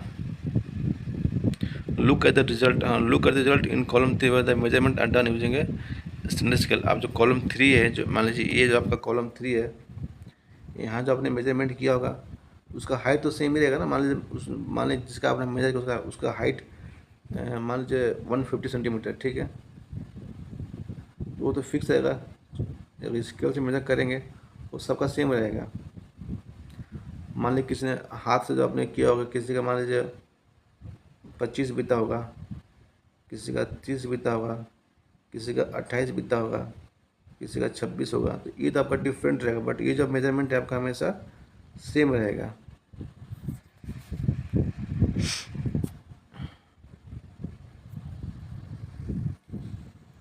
the result may be close to each other but are the exactly equal. जो रिजल्ट है, जो आपका मेजरमेंट है, जो हाथ से आपने मेजरमेंट किया है, वो लगभग सेम रहेगा, लेकिन एकदम एग्जैक्टली सेम नहीं रहेगा, ठीक ना। वो लगभग रहेगा लेकिन सब बराबर नहीं रहेगा। If not, why do you think there is a difference? जो डिफरेंस क्यों आ रहा? After everybody is using the same scale and not the different hand span. तो जो आपका सब कोई क्या कर रहा है, वो डिफरेंट हैंड स्पेन का यूज़ नहीं कर रहा, सेम स्केल का यूज़ कर रहा, तो सेम मेजरमेंट आएगा। This could due to a small error in taking observation. हाँ, देखिए कुछ कुछ जो हमने मेजरमेंट करते हैं, कुछ एरर्स भी आता है। मान लीजिए आपने स्केल का ही यूज़ किया, तो मे बी 0 पॉइंट समथिंग का कुछ एरर आ सकता है। मान लीजिए आपने मेजर किया 150 सेंटीमीटर, किसी ने मेजर किया 150.1 सेंटीमीटर। मान लीजिए किसी किसी बंदे ने मेजर किया 150 सेंटीमीटर और किसी ने मेजर किया 150.1 सेंटीमीटर। तो थोड़ा सा माइनर एरर भी आ सकता है मेजरमेंट के टाइम पे। This could due to small error taking observations. In higher classes में जब जाइएगा, we learn about the importance of knowing and handling such errors in measurement. जो हम लोग मेजरमेंट करते हैं उसमें एरर आता है, उसको हम लोग हायर क्लासेस में समझेंगे कि उसको कैसे हैंडल करना है और उसको कैसे कैलकुलेट करना है। नेक्स्ट है आपका measuring the length of a curve line. मान लीजिए कोई लाइन दिया हुआ है इस टाइप का, इसको तो आप स्केल से मेजर नहीं कर पाएगा। मान लीजिए आपका स्केल है, तो ये लाइन आपका जब कर्व है तो इसको कैसे मेजर कीजिएगा? स्केल से पॉसिबल नहीं है कि हम इसको स्ट्रेट, जो हमारा स्केल तो हमारा स्ट्रेट है बट ये लाइन कर्व है, तो इस लेंथ को मेजर करने के लिए हम लोग क्या यूज़ करेंगे? ये तो स्केल यहाँ पर काम नहीं आने वाला। तो चलिए समझते हैं कि हम कर्व लाइन को कैसे मेजर करते हैं।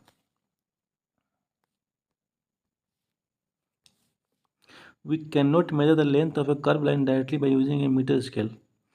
किसी भी मीटर स्केल का यूज़ करके हम कर्व लाइन को मेजर नहीं कर सकते हैं directly.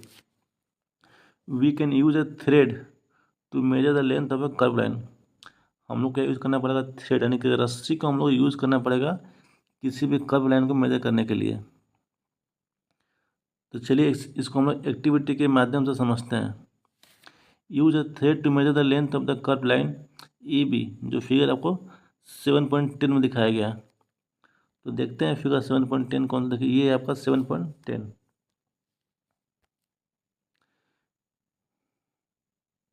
Measuring the length of a curve line using A thread. देखिए ये जो ब्लू वाली है ना, ये आपका कर्व लाइन है, ठीक है। इसको आपको मेजर करना है ए से बी तक।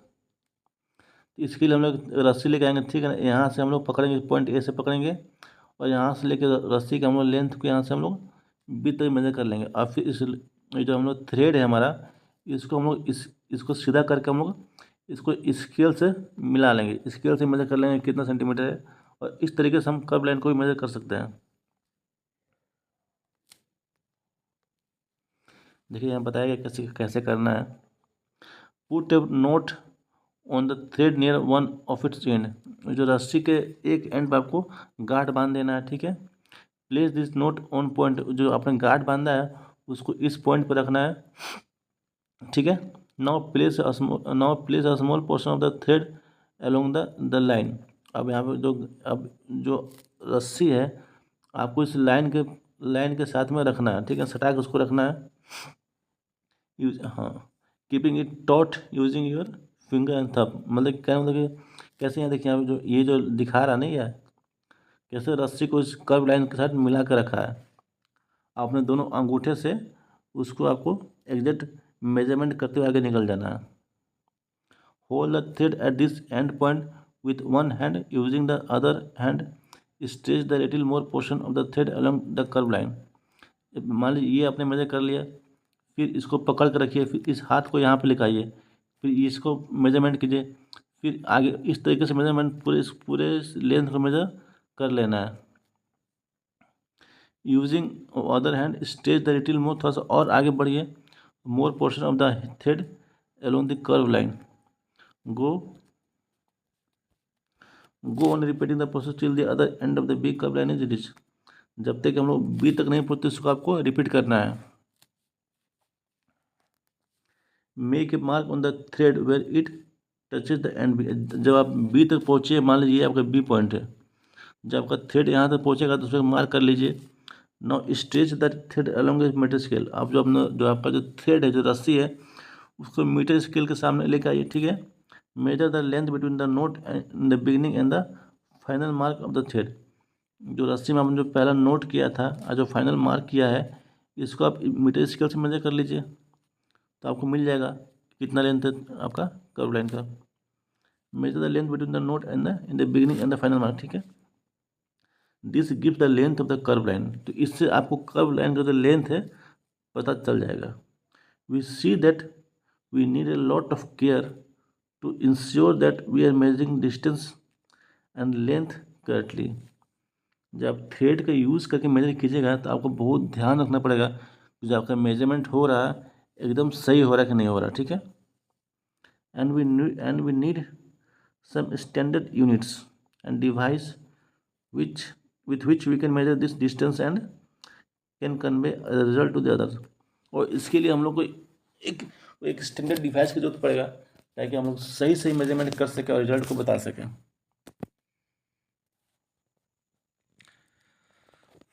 अब नेक्स्ट है आपका मूविंग थिंग्स अराउंड अस, कि हमारे आसपास जो थिंग्स मूव करते हैं उसके बारे में हम लोग देखते हैं।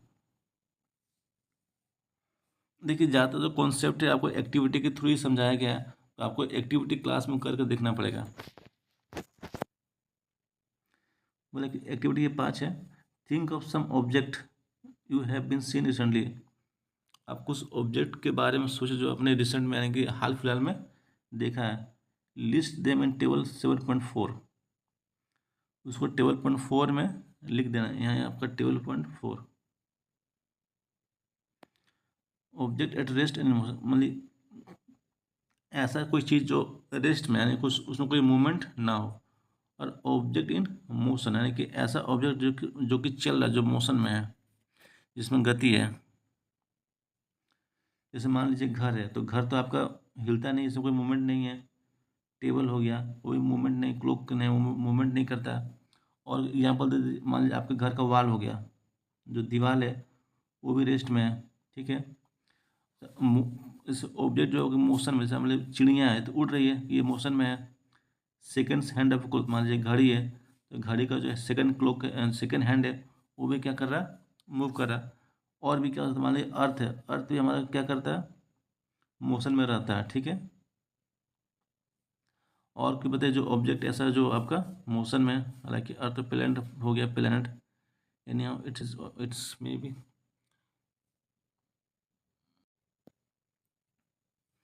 मान लीजिए आपके घर का पंखा है, फैन,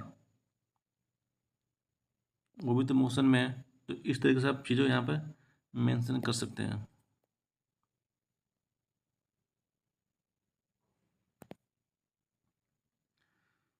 तो दिस में इंक्लूड स्कूल बैग, मान लीजिए स्कूल बैग हो गया, एक मॉस्किटो हो गया, टेबल हो गया, पीपल सिटिंग ऑन चेयर्स और पीपल मूविंग अबाउट। ये सब चीज़ क्या है, मूविंग, इन सब ऑब्जेक्ट का मोशन होता है।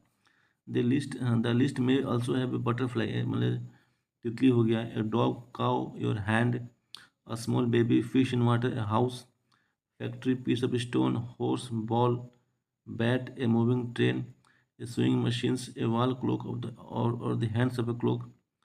ये सब सारे क्या है, इन सबको आपको इसमें मीन्स जो टेबल दिया है उसको लिखना है, कौन सा मूविंग, कौन सा रेस्ट पे और कौन सा ऑब्जेक्ट आपका मोशन में है।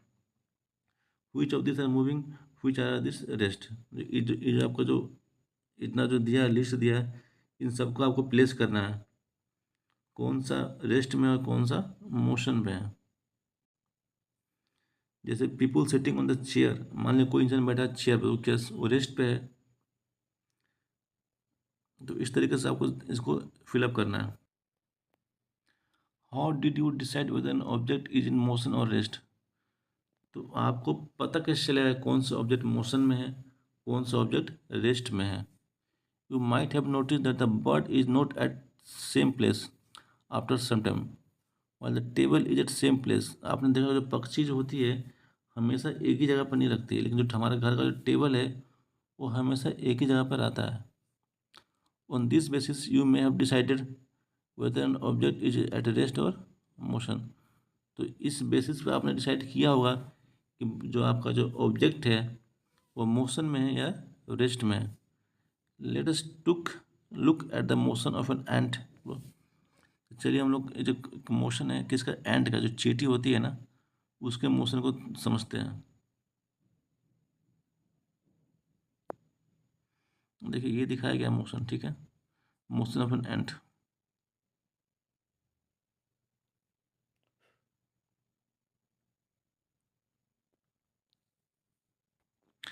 Select a place where you find ant.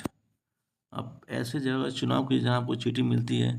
Spread a large sheet of white paper on the ground and keep a little sugar on it. एक आप पेपर रखिए, ठीक है, बहुत वाइट पेपर, और इस पर आप जहाँ तक चीनी को फेंक दीजिए, शुगर एंड चीनी फेंक दीजिए। Ants are likely to be attracted to the sugar and you will find many ants crawling on the sheet of paper soon। क्योंकि आपने पेपर चीनी फेंका तो बहुत सारी चींटी आएंगे और उस पेपर पे वो चलती रहेंगी यहाँ वहाँ उस चीनी खाने के चक्कर में। For any one ant, try and make a small mark with a pencil near its position when it had just crawled on to this sheet of। मान लीजिए कोई एक चींटी यहाँ पर आता है और यहाँ से चलना शुरू करता है, तो उसको आप मार्क कर लीजिए। यहाँ से उसने चलना स्टार्ट किया, ठीक है, crawled on the sheet of paper, keep marking its position after a few seconds and as it moves along a। अब वो जहाँ जहाँ जाएगा वहाँ मान लीजिए पहले यहाँ गया, फिर यहाँ से चल के यहाँ पे यहाँ मार्क कर लीजिए, फिर यहाँ पे गया, फिर यहाँ पे गया, फिर यहाँ पे गया, जहाँ जहाँ जा रहे हो आपको मार्क कर लेना, ठीक है। After some time shake the paper free of sugar and and. कुछ समय के बाद आपको जो पेपर चीनी को फेंक दीजिए, हटा दीजिए, ठीक है, और कनेक्ट द डिफरेंट पॉइंट, जितने पॉइंट को आपने मार्क किया है वो सबको ज्वाइन कीजिए with arrow to show the direction which the ant was. जिस डायरेक्शन से मान लो चींटी यहाँ से यहाँ पे गई, फिर यहाँ से यहाँ गई, फिर यहाँ से यहाँ गई, फिर यहाँ से यहाँ गई, तो एरो के साथ में आपको दिखाना है कि चींटी किस डायरेक्शन में मूव कर रही थी। Mark with arrow to show the direction which the ant was moving. देखिए फिगर में दिखाया गया है चींटी सबसे पहले यहाँ पे आती है, फिर यहाँ से यहाँ पर चीनी खाती है तो इस डायरेक्शन, फिर यहाँ खाती, फिर यहाँ जाती है, फिर यहाँ जाती है, फिर यहाँ, इस तरीके से उसका डायरेक्शन को ट्रैक किया गया है।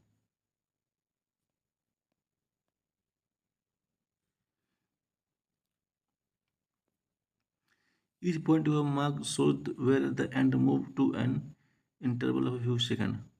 जहाँ जहाँ आपने मार्क किया था वो दिखाता है कि चींटी एक पॉइंट जाती है, फिर कुछ समय के बाद दूसरे पॉइंट पे जाती है। Motion seem to be some kind of change in the position of an object with time agent. तो क्या हम बोल सकते हैं जो मोशन है हमारा वो समय के साथ चेंज होता है। इन एक्टिविटी 5, क्योंकि चींटी तो पहले यहाँ थी, फिर यहाँ से यहाँ चल गई, फिर यहाँ से यहाँ चल गई, तो आप क्या बोल सकते हैं कि जो मोशन है हमारा वो टाइम के साथ क्या होता है, चेंज होते रहता है। In activity 5, where did you place object like clock, a swing machine, an electric fan in your grouping of a object. Activity 5 में जो आपको टेबल में प्लेस करना था कि कौन सा रेस्ट में, कौन सा मोशन में, तो आपने घड़ी को कौन सा टेबल में रखा है, जो आपका स्विंग मशीन है उसको कहाँ पर रखा है, जो आपका पंखा जो चलता है उसको आपने किस बॉक्स में रखा है, रेस्ट में रखा है कि मोशन में रखा है। Are this object moving from one place to other.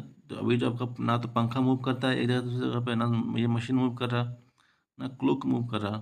Clock तो अपनी जगह अपने प्लेस में फिक्स है और उसका जो सेकंड के जो स्विंग है जो आप उसे मूव करते हैं। पंखा आपका अपने अपने पोजीशन में फिक्स है, उसके ब्लेड्स मूव करते हैं। स्विंग मशीन भी जो वो भी अपनी जगह फिक्स है। तो क्या हम बोल सकते हैं कि are this object moving from one place to, तो हम क्या बोल सकते हैं कि ये जो ऑब्जेक्ट है एक प्लेस से दूसरे प्लेस से मूव कर रहे हैं। नो, नहीं बोल। Do you notice movement in any other parts. क्या आपने नोटिस किया कि उनके किसी पार्ट्स में मूवमेंट है। हम उनके पार्ट्स में तो मूवमेंट है बट ये ऑब्जेक्ट मूव नहीं कर रहे हैं। The blades of the fan, the hands of the clock, how are they moving, ये कैसे मूव कर रहे हैं। Is there movement similar to that of an ant और ट्रेन। जो इनका मूवमेंट है कैसे जो चींटी चली थी उसका मूवमेंट के बराबर है, या फिर जो ट्रेन चलती है उसके बराबर है, क्या उसका जैसा है, क्या सिमिलर है क्या उनका movement. Let us now look at some types of motion to help us understand these differences. जब हम लोग कुछ मोशन को पढ़ते हैं ताकि हम लोग डिफरेंस को समझ सकें। नेक्स्ट है हमारा टाइप ऑफ मोशन। देखिए मोशन जो होता है वो डिफरेंट टाइप्स का होता है। अगर हम लोग टाइप्स ऑफ मोशन को समझेंगे, you may observe the motion of A vehicle on a straight road, march past of soldiers in a parade और फॉलोइंग द स्टोन। फिगर 7.12 देखिए, फिगर 7.12 कौन सा ये है।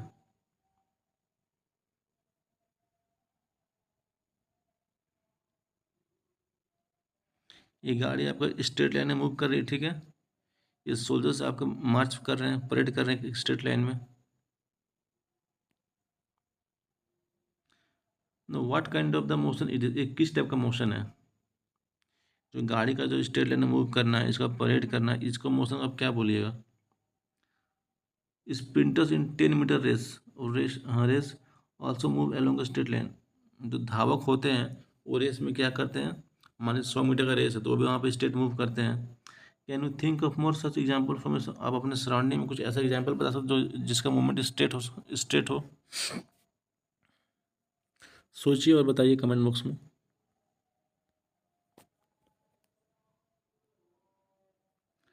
इन ऑल दिस एग्जाम्पल, एक second यार, in all this example we see that the objects move along a straight line, and this type of motion is called rectilinear motion।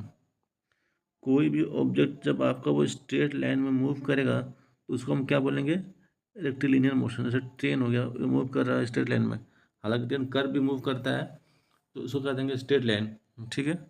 Rectilinear motion कहते हैं उसको। तो यहाँ से एक डेफिनेशन आप समझिए कि जिसका भी मूवमेंट आपका स्ट्रेट लाइन में होगा तो उसको हम लोग क्या कहेंगे, रेक्टिलिनियर मोशन।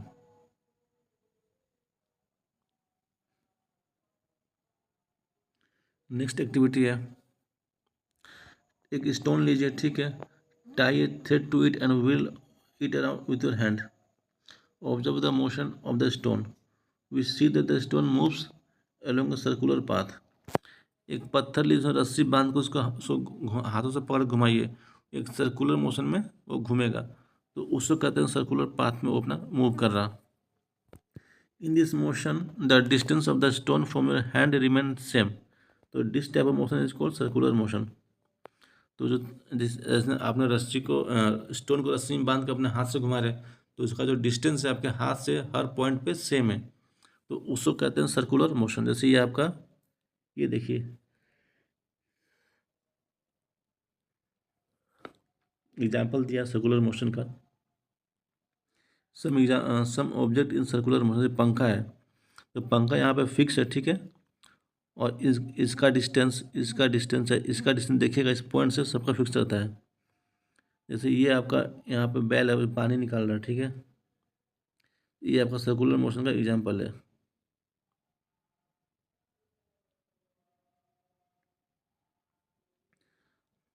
देखिए the motion of a point mark on the blade of electric fan और the hands of a clock are example of a circular motion. जो भी आपका जो फैन का जो ब्लेड मूव करता है, चाहे घड़ी का जो आपका हैंड मूव कर, वो सब क्या है, सर्कुलर मोशन के तहत आता है। द इलेक्ट्रिक फैन और the clock by themselves are not moving from one place to, जो आपका इलेक्ट्रिक फैन है चाहे क्लॉक, वो अपने आप से मूव नहीं करता है, उसके जो ब्लेड्स हैं वो मूव करते हैं, but the blades of the fan rotates and so do the hands of the clock. यानी कि फैन का मूवमेंट नहीं, फैन का जो ब्लेड है उसका मूवमेंट है, घड़ी में जो मिनट का सुई है, जो सेकंड का सुई है, उसका मूवमेंट है। If we mark a point anywhere on the blade of the fan or on the hands of the clock, the distance of this point from the center of the fan or the clock will remain the same as they rotate। मान लीजिए हम यहाँ पे एक point लगा दिए, ठीक है, लेकिन इसका जो ये जो डिस्टेंस होगा ये सेम रहेगा जब फैन घूमेगा। तो मान लीजिए घड़ी है तो घड़ी का जो डिस्टेंस है वो अपना पॉइंट से सेम है। In some cases an object repeat its motion after some time, कुछ केसेस में क्या होता है, जो ऑब्जेक्ट अपने मोशन को रिपीट करता है कुछ समय के बाद में, तो उसको कहते हैं पीरियोडिक मोशन। तो this type of motion is called periodic motion. Take the stone tied with the string that you use activity, जो आपने स्टोन में जो रस्सी बांध कर घुमा रहे थे उसको ले लीजिए। Now hold the string in your hand and let the stone hang from it. अब उसको क्या कीजिए, उसको लटका दीजिए। जो रस्सी है जिसमें आपने पत्थर को बांधा है, एक साइड से रस्सी को पकड़ लीजिए और नीचे पत्थर को छोड़ दीजिए। तो पत्थर क्या करेगा, हिलेगा। तो उस लेट द स्टोन हैंग, तो पत्थर को लटकने दीजिए, तो पत्थर देखिएगा हल्का सा मूवमेंट करेगा, ठीक है। तो उसको ही कहते हैं pendulum. This is called pendulum. Pull the stone to one side with the other hand and let it go. जो अब एक हाथ से पहले रस्सी को पकड़, ठीक है ना, दूसरे हाथ से स्टोन को हल्का सा एक साइड से घींच लीजिए और छोड़ दीजिए। देखिए जो स्टोन है वो पेंडुलम की तरह ऑसिलेट करना शुरू कर देगा।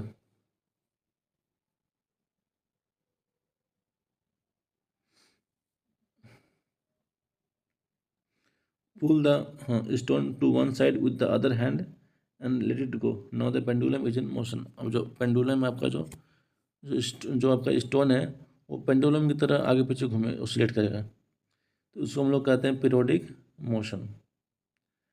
ए branch of tree moving to and fro motion. मान लीजिए जो ब्रांच कोई पेड़ है, ठीक है, वो आगे पीछे मूव कर रहा, या कोई बच्चा है, a motion of a child on swing strings of a guitar हो गया, और the membrane of the drum, जो तबला बजाते हैं, being played, are all example of periodic motions where an object और part of its repeat after its motion after a fix interval time. जब किसी motion का रिपीटेशन होता है ना एक फिक्स इंटरवल ऑफ टाइम के बाद, उसको हम लोग कहते हैं पीरियोडिक मोशन।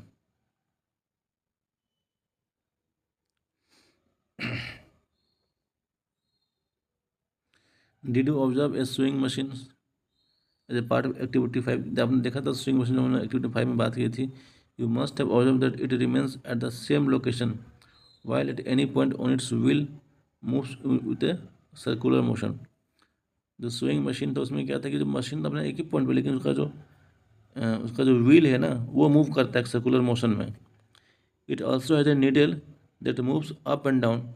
उसमें एक होता है नीडल जो कि ऊपर नीचे घूमता है, as long as it the wheel, जब तक व्हील रोटेट करेगा। तो this needle is undergoing, जो नीडल उसका कौन सा मोशन हो गया, पीरियोडिक मोशन हो गया।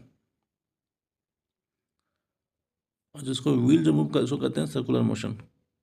Have you observe closely the motion of A ball along the ground? जो बॉल को हम लोग ग्राउंड में मूवमेंट, उसको कौन सा मोशन है, उसको कैसे समझिएगा। Here here the ball is rolling on the ground. जहाँ जो बॉल है ग्राउंड पे क्या कर रहा है, रोल कर रहा, रोटेट कर रहा और आगे की ओर जा रहा। द बॉल अंडर गो, तो बॉल क्या है आपका एक लीनियर मोशन में मूव कर रहा है और आपका रोटेशनल मोशन में भी कर रहा है, दोनों कर रहा। जो मान लीजिए बॉल है आपका, बॉल जब स्ट्रेट जा रहा तो ये हो गया आपका रेक्टिलिनियर मोशन। रोटेशनल मोशन कैसे हो गया आपका, बॉल अपने आप में भी घूम रहा, बॉल अपने आप में भी घूम रहा और अपने आप में घूमते घूमते आगे भी बढ़ रहा, ठीक है। तो जब अपने आप में घूम रहा, अपने एक्सिस में जब बॉल घूमता है तो वो आपका हो गया rotational motion. Can you think of other example where object undergo combination of different types of motion? तो ऐसा एग्जाम्पल बताइए जहाँ जो कोई ऑब्जेक्ट है एक ही बार में मल्टीपल मोशंस को परफॉर्म कर रहा।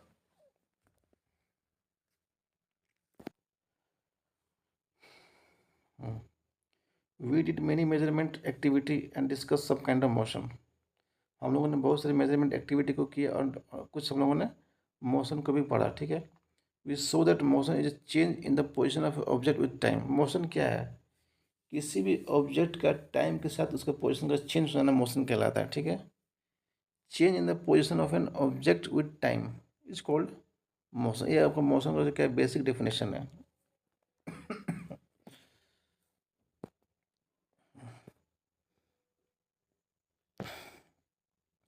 The change in this position can be determine through distance measurement. जब पोजिशन में चेंज हो रहा इसको हम लोग कैसे डिटरमाइन करेंगे, थ्रू डिस्टेंस मेजर, इसको उसको डिस्टेंस को मेजरमेंट करके, ठीक है। This allow us to know how fast और स्लो ए मोशन। जब उसको हम डिस्टेंस को मेजर करेंगे तो हमको पता चलेगा जो मोशन हो रहा है वो कितना फास्ट है और कितना स्लो है।